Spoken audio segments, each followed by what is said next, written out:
You are a young dragon knight, the love child of Rivellon's first emperor Sigurd. Alas, your father was brutally murdered by his own sons and daughters, and now they're waging a bloody war for the throne. This ship you're on, the Raven, has been given to you by the wizard Maxos, for he is certain that you are the only one who can reunite the Empire and establish peace once more. We are now on the bridge of the Raven, where you will plan your conquest. Before diving into that, though, there is much more to be done on board. So, let us proceed to the throne room, where the Council gathers to address important political, economical, and sociological problems. You are an emperor after all, not a mere warlord out for gold and glory alone. I was dangling millions in front of you. Each decision you take influences your empire in a variety of ways, be they of a political, military, or other sort of nature. Speaking of the military, if there's something you don't want to neglect, it's the bids and requests of your generals. Their influence on the battlefield is not to be taken lightly. Have a sherry to calm those nerves. In the Queen's quarters, decorated according to her tastes, you can have a chat with your wife. What this chat will be about depends on which princess you choose to marry. As Queen of the Realm, she has to contend with all sorts of dilemmas, and it goes without saying that political sensitivities, too, tend to lurk around the corner. You only need to take a look at the Rivellon Times headlines to see how well your policies are being received. On to the engineering bay, where you research new units and upgrades. Equip your dreaded juggernauts with imp bunker busters, for instance, and lay waste to entire bases at once. Or perhaps you appreciate a bit more subtlety, in which you could opt for your Zeppelin's cloak ability, which will let your army slip behind enemy lines unseen. Don't forget about your dragon powers either.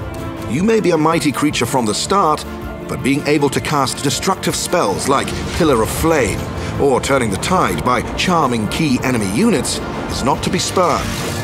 After all this is said and done, let us return to the bridge and cast a conqueror's glance on the strategy map. The strategy map is your key to victory if you make your moves wisely. Other than building armies and moving them about the map, there is a great variety of things you can do that influence the Empire as a whole. For instance, you can erect buildings that increase your gold and research abilities, or recruit mercenaries to even the odds. Several strategic tricks you can play come in the guise of cards. These allow you to do fun stuff, like sabotaging your enemy or giving yourself unfair advantages. Inevitably, combat will be in the offing, though you can choose to let your generals or the Imperial Army do the dirty work for you. Nothing beats spreading your wings yourself and leading your troops into battle. On the battlefield, it is imperative to build resource citadels to secure a steady influx of fresh recruits, which you'll need to create an army. Units are produced in structures like battle forges and aero factories. All that's left now is to obliterate the enemy, unleash the destructive prowess of the Devastator. Direct your bomber balloons towards the advancing foes. Watch on as your ironclads torpedo enemy ships and pluck airborne adversaries from the sky. Or watch on no longer and take to the skies yourself. Heal injured troops, engage enemies on the ground and in the air. Show them you are the dragon and finish them off with a well-placed Eye of the Patriarch. Glorious. If you want to go for a quick fix, you can play skirmish battles against AI players, try out new strategies, or see if you can beat the insane mode.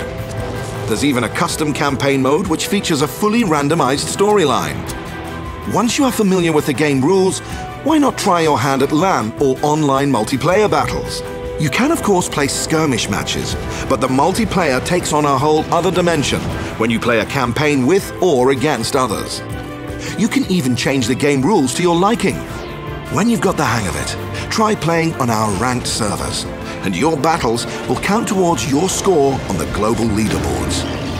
Not only will you be matched with players of equal skill, you will also earn bragging rights once you hit the Major League. Larian Studios presents Divinity, Dragon Commander. Command massive armies. Become the dragon. Master the art of war. Forge an empire. All hail the dragon. Hail! Hail! Yes, well, hail.